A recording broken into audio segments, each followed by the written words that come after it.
Hello everyone, this is Shantanu Bhosale and welcome you all in Curious Academy. In our today's video, we will cover Lesson 5 of Ancient History of Tamil Nadu Board of Class 11th.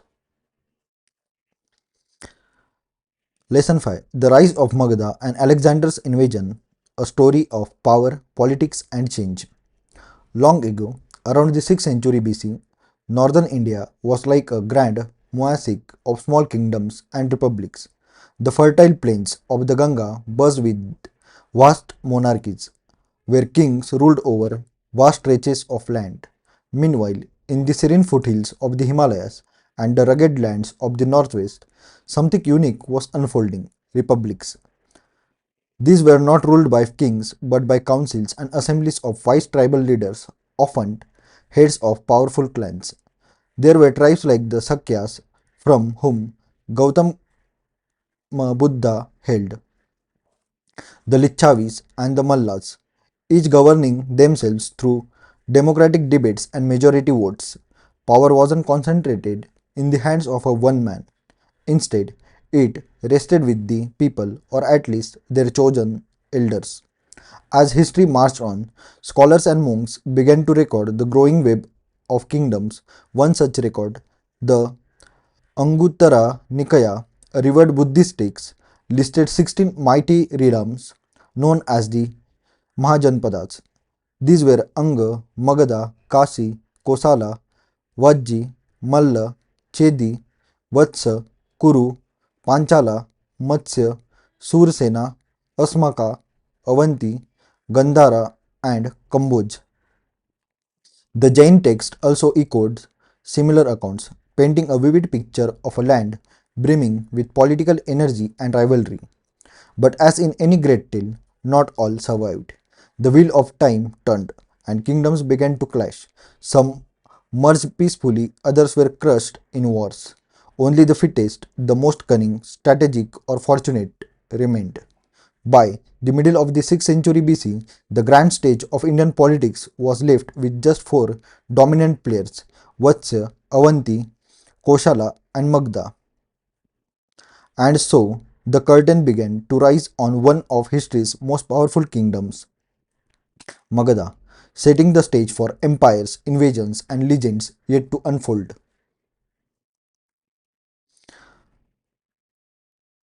The fall of three kingdoms, Vatsya, Avanti, and Kosala. As the kingdoms of ancient India jostled for power, three mighty realms, Vatsya, Avanti, and Kosala, each carved their own place in history. Their stories, full of alliances, diplomacy, and silent wars, eventually led them all to one common fate: the rise of Magadha. Vatsya, the river kingdom. On the gentle banks of the river Yamuna, the kingdom of Vatsya thrived. Its capital was the vibrant city of Kausambi near modern-day Allahabad. The famous name echoing through its royal halls was King Udayan. Udayana was not just a ruler, he was a statesman. Realizing that swords alone could not secure a throne, he turned to marriage as a weapon of diplomacy. He built strong ties with his powerful neighbors Avanti, Anga, and Magadha through carefully arranged matrimonial alliances. But even wise rulers cannot escape time. After Udayana's death, Vatsya could not withstand the ambitions of Avanti. The once independent kingdom was slowly absorbed, becoming part of Avanti's growing realm. Avanti, the power of Ujjain. To the west, the kingdom of Avanti stood tall, with its capital at the bustling trade city of Ujjain. Its greatest king was Pradyota, a man of ambition and strategy. He further tightened his grip on power by marrying Vasavadatta, the daughter of none other than King Udayan of Vatsya. Though known for his strong rule, Pradyota was also a man of learning and culture. He extended royal patronage to Buddhism, allowing the new philosophy to blossom in his kingdom. But fate has little mercy for the unprepared. Pradyota's successors lacked his vision and strength. Weakened by poor leadership, Avanti eventually fell into the hands of the rising power in the east, Magadha. Koshala, the pride of Ayodhya. North of the Ganga, in the sacred city of Ayodhya, ruled the mighty kingdom of Koshala. Its most celebrated ruler, King Prashanjit, was a man of intellect and diplomacy. Seeking peace and influence, he formed a material alliance with the Magadhan king Bimbisara, marrying off his sister and gifting Kasi as dowry. For a while, this alliance brought stability. However, politics is never still. After Bimbisara's death, his son Ajatashatru clashed with Prashanjit. The conflict shook the fragile peace. Yet, in an unexpected turn, Prashanjit later married Bimbisara's daughter, sealing a second alliance in hopes of restoring harmony. Despite his efforts, the tides of time were against Koshala. After Prashanajit's death, his kingdom too was absorbed into the ever expanding Magadhan Empire.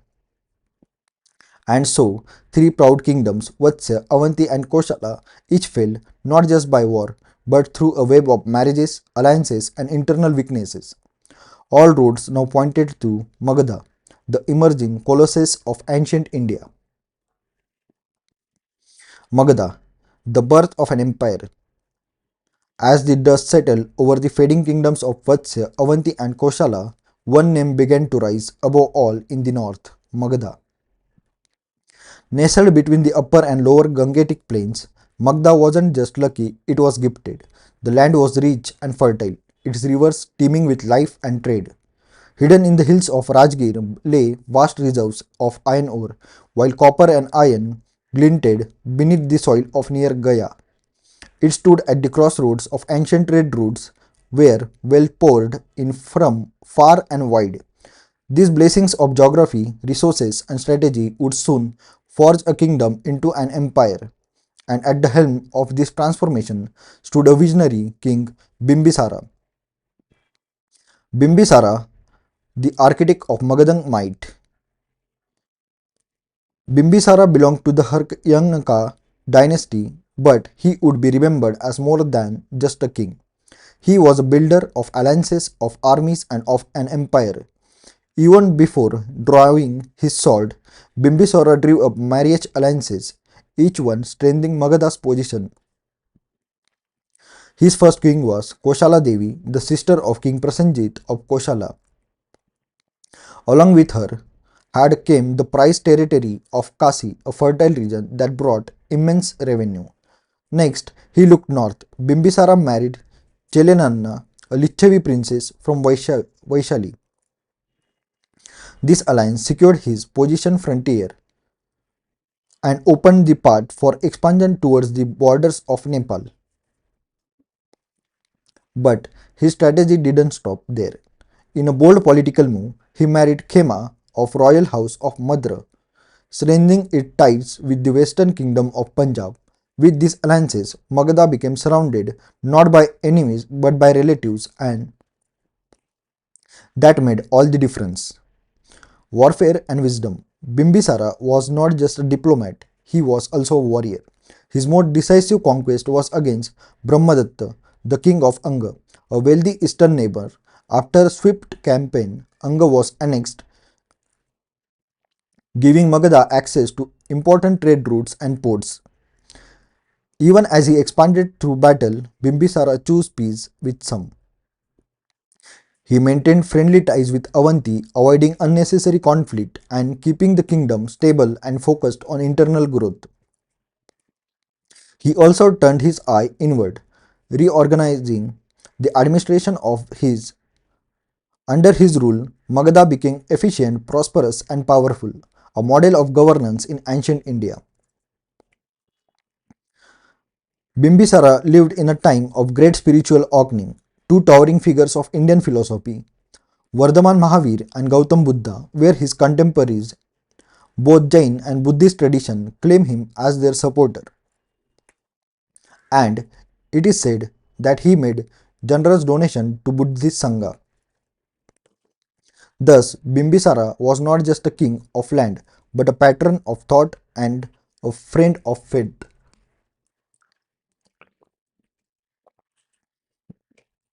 Under Bimbisara, Magda became more than just a kingdom, It became the beating heart of Indian politics, trade, and culture. His rule laid the foundation for what would become one of the most powerful empires in ancient Indian history.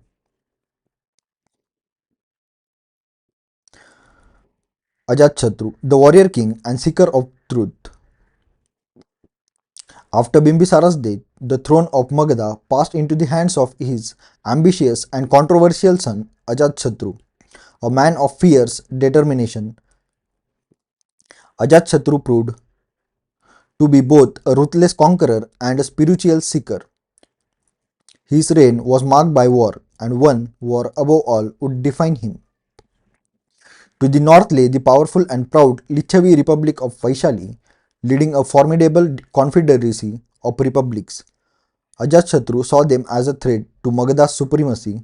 For 16 long years, the two sides clashed in a bitter struggle, but in the end, it was Ajatshotru who emerged victorious, breaking the might of the Lichavis and expanding Magadha further into the north. Amidst the smoke and swords, Ajatshotru made a discovery that would change the course of Indian history. On the bank of Ganga and Son rivers lay a small village, Patligram.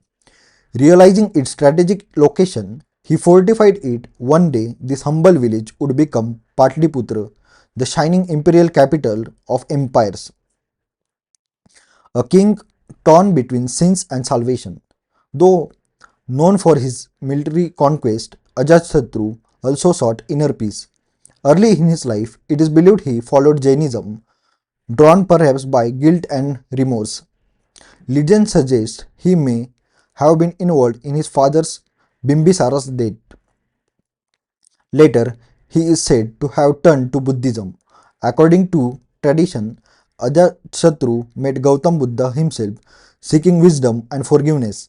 This sacred meeting is even immortalized in the Burhat sculptures. After the Buddha's death, it was Ajatasattu who convened the first Buddhist council at Rajgriha, ensuring that the master's teachings would be preserved for generations to come. Udayan, founder of a capital but not a legacy. Ajatasattu's immediate successor was his son Udayan.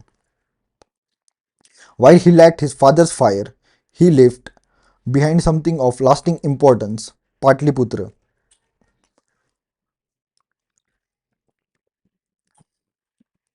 Located at the confluence of two great rivers, the Ganga and the Son, Patliputra was perfectly placed for trade, administration, and defense.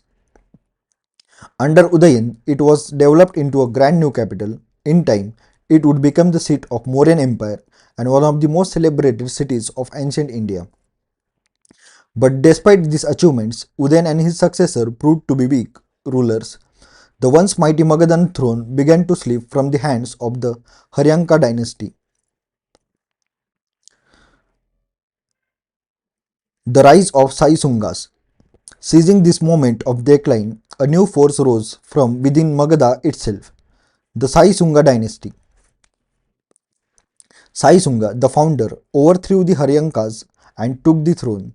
Under his leadership, the kingdom of Avanti, long a rival, was finally subdued and absorbed into the Magadhan Empire. Once again, Magadha grew larger and stronger. But the strength did not last. After Sai Sunga, the empire's golden shine began to fade. His successor, known as Kakavarman or Kala Ashoka, tried to hold things together. During his reign, the Second Buddhist Council was held at Vaishali, a significant moment in Buddhist history as monks debated on doctrine and discipline. But Kala Ashoka's reign ended in violence. He was assassinated, and with his fall, the curtain dropped on the Shaisunga dynasty. The stage was now set for a new and ambitious ruler, the founder of the Nanda dynasty, who would lead Magadha towards its next dramatic chapter.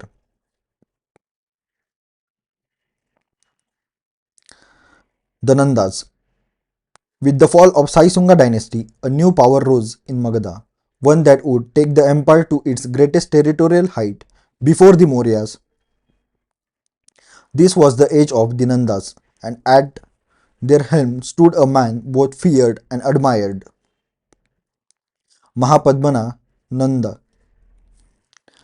Mahapadma Nanda the Ekrat or sole ruler. Unlike the kings before him, Mahapadmana did not come from a traditional Kshatriya lineage, but what he lacked in birthright, he made up for with ambition and ruthlessness. Determined to become the sole ruler of the north, Mahapadma swept across the Gangetic plains like a storm. He crushed old Kshatriya dynasties one after another and proclaimed himself Ekrat, the one and only sovereign. The Puranas echo tales of his vast conquest, with the Hathigumpha inscription of Kharavela of Kalinga records his invasion and subjugation of Kalinga. But Mahapadma's ambition didn't end there. Many historians believe that his command large parts of the Deccan also fell under Magadhan control. He wasn't just a king, he was an empire builder, perhaps the first to dream of a truly pan-India empire. Dhanananda, the last Nanda king. After Mahapadma's death, his 8 sons ruled one after another, but none could match his charisma or strength. Eventually, the throne passed to the last and most well-known Nanda ruler, Dhananand. Dhananand ruled over a vast and rich empire, and his treasury was legendary. Ancient texts speak of his fabulous wealth, describing mountains of gold and silver, amassed through agriculture, trade, and heavy taxation. The Tamil Sangam classic Ahananuru, penned by Mamu Lanar, also speaks of the glory and riches of the Nandas, confirming the prosperity of their times. His empire was strong, his army was vast, and his economy thriving. Yet he was deeply unpopular. Why? Because his methods of tax collections were oppressive.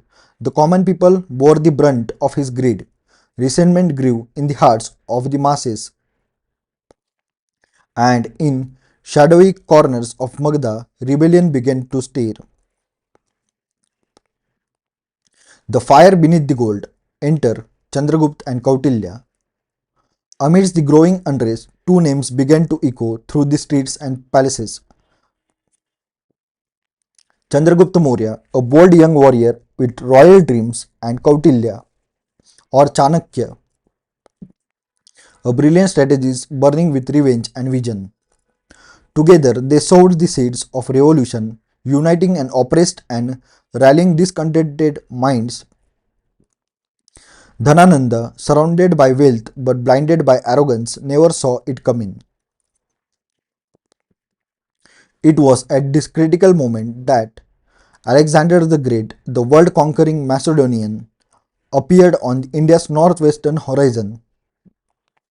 The clash of ancient empires, the fall of a dynasty built on gold, and the rise of a new order was about to begin, which we'll see in next chapter.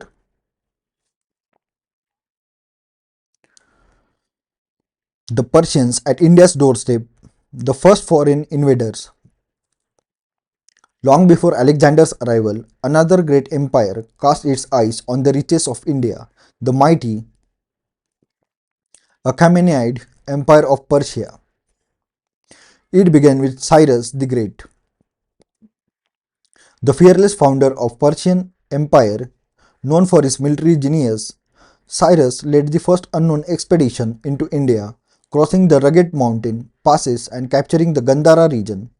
The Indian tribes west of the Indus River, overawed by his power, submitted and began paying tribute. However, after Cyrus, his son Cambyses was too preoccupied with Egypt and internal affairs to look eastward. The task of expansion fell to Darius' first, Cyrus' ambitious grandson. In 1518 BC, Darius launched a successful campaign into India, conquering Punjab and Sindh.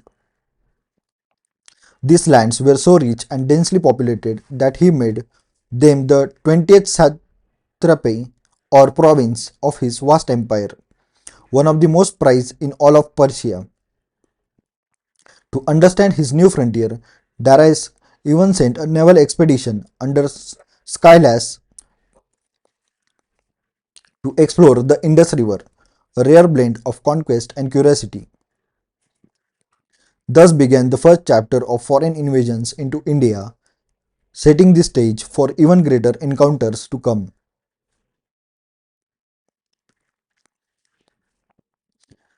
Xerxes and the last Persian echo in India. After Darius, the Persian hold over India continued under Xerxes,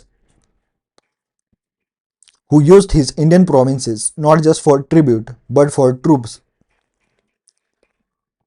Indian infantry and cavalry were sent all the way to Greece to fight his wars. But when Xerxes was defeated, his Indian soldiers were forced to retreat, and with that loss, Persian ambitions in India began to fade. Still, the empire didn't completely let go. Even as late as 330 BC, Darius III, the last Persian king, enlisted Indian warriors to face a rising threat from the west, Alexander of Macedonia. Yet, by then, Persian control over India had weakened and the ground was quietly shifting beneath them. The Persian legacy in India. Though the Achaemenids never ruled India deeply or for long, their impact lasted. Their rule opened new doors of trade between India and Iran, boosting commerce and cultural exchange. They also brought with them the Kharosthi script, which took root in northwestern India, later used in some of Ashoka's edicts. Even in art and architecture, Persian influence ran deep. The monolithic pillars of Ashoka, their graceful polish, and the very concept of royal edicts owe much to Iranian styles. The Mauryas took these ideas and made them or their own. In the end, the Persian connection, though subtle and short lived, left a deeper cultural imprint on India than even the mighty Alexander would manage to do. Alexander's invasion of India, the dream of conquering the edge of the world. 2 centuries after the Persians first crossed into Indian soil, another conqueror came riding from the west, Alexander of Macedonia, the young and ambitious heir of Philip II. By 334 BC, Alexander had already shaken the world. He crushed the mighty Persian Empire, defeating Darius III at the Battle of Arbela, and now his eyes turned east towards the legendary land of India. Why did Alexander invade India? Alexander wasn't just a conqueror, he was a dreamer, a scholar in armor. He had read tales from Greek authors like Herodotus, who spoke of India's fabulous riches, gold filled rivers, and exotic lands. But Alexander had other goals too. He wanted to reclaim the lost Persian satrapy of India. Second, reach what he believed was the eastern edge of the world. And third, feed his passion for geography and natural history. According to the maps of his time, India marked the world's boundary, beyond which lay the endless sea. Conquering India to Alexander was like touching the edge of the earth. The political chaos in India at the arrival of Alexander. When Alexander reached the frontiers of India in 327 BC, he didn't find a united land. Northwestern India was fragmented, with small kingdoms and republics constantly at a war. Among them, first Ambi, the king of Takshashila, welcomed Alexander and sought his alliance.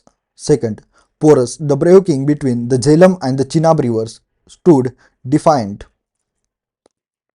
Third, other rulers like those of Abhisara and republican states like Nyasa remained scattered and uncoordinated. No single ruler stepped up to unite India against the foreign invader, a disunity that would cost them dearly. And so, with ambition in his heart and destiny in his stride, Alexander crossed the Hindu Kush, preparing to face a land of elephants, rivers, and resistance, unaware that India would test him like no empire ever had before. The Battle of Hydaspes, Clash of Kings. In 327 BC, Alexander crossed the towering Hindu Kush mountains, battling fierce tribes for nearly 10 months. By February 326 BC, he reached the Indus River, using a bridge of boats to cross, a marvel of military planning. In Takshila, he was warmly welcomed by King Ambi, who saw in Alexander a useful ally. But east of the Jhelum River, ancient Hydaspes, stood a very different ruler, Porus, proud and unyielding. When Alexander demanded Porus' surrender, the Indian king simply replied, like a king. Refusing to submit, Porus gathered his mighty army, elephants, infantry, and cavalry, and waited on the opposite bank. But heavy floods made it impossible for Alexander to cross. Days passed. Then, in a daring move, under the cover of night and storm, Alexander found a hidden spot and crossed the river with part of his army. On the plains of Kari, the Battle of Hydaspes unfolded, fierce, muddy, and heroic. Porus fought bravely, but Alexander's tactics won the day. Yet, victory did not harden the Alexander's heart. Struck by Porus' courage, he reinstated him as king, now as an ally of Macedonia. Now there's a question: who won the Battle of Hydaspes? Alexander or Porus? Answer in the comment box. March to the east and the return home. Alexander then pushed eastward, reaching the banks of Bias River, eyeing the vast Gangetic plains beyond. But his soldiers, weary from years of conquest, refused to march further. Exhausted and longing for home, they stood united in their refusal. Reluctantly, Alexander turned back. He divided his Indian territories into three provinces, placing them under royal governors, and began his retreat in October 326 BC. The journey home was harsh. Alexander's army faced constant ambushes from Indian republican tribes, harsh terrain, and dwindling morale. Somehow, he made it back across the Indus. Eventually, he reached Babylon, a city far from India, but not far from fate. There, in 323 BC, the world conqueror fell gravely ill and died at the age of 32, leaving behind an unfinished dream and a fractured empire. Thank you for watching Curious Academy, and don't forget to like, share, and subscribe.